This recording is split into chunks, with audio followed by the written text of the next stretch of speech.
Olá! Já parou para pensar que a nossa vida parece muito com uma longa viagem de ônibus? Hoje, a gente vai explorar uma metáfora que é super poderosa e que pode mudar o jeito como a gente lida com aqueles passageiros mais difíceis, os nossos próprios pensamentos e sentimentos.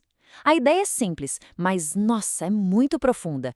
Quem está no comando do ônibus, no volante, é você. Então, vamos lá. Se imagina aí, de verdade, sentado no banco do motorista. O painel está na sua frente, o motor está ligado e o mais importante de tudo, você tem um destino em mente. Um lugar que representa o que é valioso, o que se quer alcançar.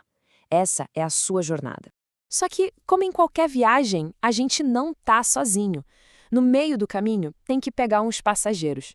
E alguns deles, bem, eles, digamos assim, não são os mais simpáticos do mundo. Para ser bem sincero, são os verdadeiros monstros. E, olha, esses monstros a gente meio que já conhece, né? São aquela vozinha interna da autocrítica que fica martelando: você não vai dar conta, você é um fracasso. São aquelas ondas de pânico que vêm do nada, a preocupação que não para sobre o futuro. Basicamente, é qualquer pensamento ou sentimento que tenta te tirar da sua rota e te impedir de viver a vida que você quer de verdade.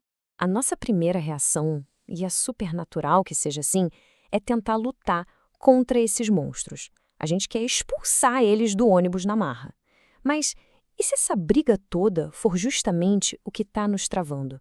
Vamos ver como isso acontece na prática. Nossa, e essa fala, ela ecoa a história de tanta gente, né? Uma sensação que não vai embora, um passageiro que parece que embarcou no ônibus lá no comecinho da viagem.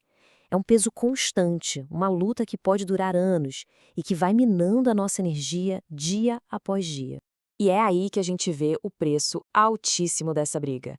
Para tentar calar o monstro do não sou bom o suficiente, a pessoa se mata de estudar, de trabalhar, sacrifica a vida social, o descanso, a alegria. Pensa só.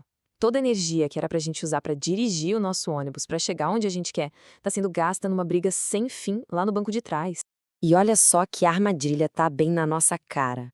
Para cada tática de luta tem um custo enorme. A gente se isola para não ser rejeitado e acaba sozinho.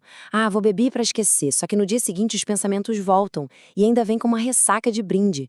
É um ciclo que cansa, que não resolve nada e que nos joga para cada vez mais longe do nosso destino. E aí vem o estalo, o momento crucial. A gente admite que essa guerra contra os monstros internos é uma guerra perdida. Depois de tanto esforço, a gente chega àquela conclusão meio triste. A luta não só não adianta, como talvez ela seja parte do problema. E aí fica a pergunta: se lutar não é a resposta, o que a gente faz? E se a solução não for lutar com mais força, mas mudar a estratégia por completo? E se, em vez de tentar chutar os monstros para fora do ônibus, a gente simplesmente desse um lugar para eles e deixasse eles viajarem conosco? Essa é a grande virada de chave da aceitação. Isso aqui é super importante de entender. Olha, aceitar não é gostar da dor, não é se conformar com o sofrimento. É uma decisão consciente de abrir espaço para essas experiências, de parar de queimar energia lutando contra algo que já está ali. E quando a gente faz isso, essa energia toda fica livre para o que realmente importa. Focar na estrada e dirigir na direção do que a gente valoriza. Isso é a chave de tudo. Não é sobre desistir e deixar os monstros tomarem o volante. Muito pelo contrário. É um ato de pura coragem. É você dizer: beleza, monstros, podem fazer barulho aí no fundo. Mas quem dirige aqui sou eu. E eu sei o meu destino. Olha, se essa nova rota está começando a fazer sentido para você, que tal dar aquela força para o nosso canal com um like? E já ativa o sininho para não perder os próximos mapas que a gente vai trazer para essa jornada.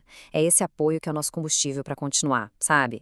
Tá bom, beleza, os monstros podem ficar. Mas eles precisam mesmo gritar tão alto? Existe uma forma de a gente abaixar um pouquinho o volume deles para conseguir se concentrar na estrada? E o nome dessa técnica é desfusão. Desfusão é essa habilidade, essa arte mesmo, de dar um passo para trás e olhar para os nossos pensamentos em vez de se afogar neles. Imagina que seus pensamentos são como nuvens passando no céu. Você pode observar as nuvens sem ser levado por elas, né? O pensamento "eu sou um fracasso" não é um fato, é só uma nuvem de palavras que a sua mente criou. Bora fazer um exercício rapidinho? É bem prático. Se puder, tenta aí agora. Primeiro, só pensa na palavra leite. Fechou? O que veio na cabeça? Imagens, o gosto, alguma lembrança? A palavra tem um monte de significado, certo? Agora, imagina você repetindo leite, leite, leite, leite em voz alta, bem rápido, sem parar, por uns 40 segundos. E aí? O que acontece com a palavra no final? É isso, a palavra vira só um som, né? Meio esquisito, perde todo aquele peso, todo o significado. A conexão com as imagens e sensações se quebra. A gente pode fazer a mesmíssima coisa com aquele pensamento doloroso. Repetir não sou bom o suficiente várias vezes, até que ele vire só um barulho de fundo e não uma verdade absoluta que controla o que a gente faz. Ok, então vamos juntar as peças desse quebra-cabeça. A gente parou a guerra, aprendeu a baixar o volume dos passageiros barulhentos e agora? Agora a gente pode finalmente focar no que importa: dirigir. Resumindo, o volante volta para as nossas mãos. Primeiro, a gente reconhece que a briga é inútil e só tira a gente do caminho. Depois, pratica a aceitação, deixando os monstros viajarem juntos sem que eles dominem tudo. Em seguida, a gente usa a difusão para baixar o volume deles, ganhando mais clareza. E o mais importante, a gente assume de novo o controle do volante para levar o ônibus da nossa vida na direção do que realmente importa para nós. Olha, essa viagem de dirigir a própria vida, ela tem seus desafios.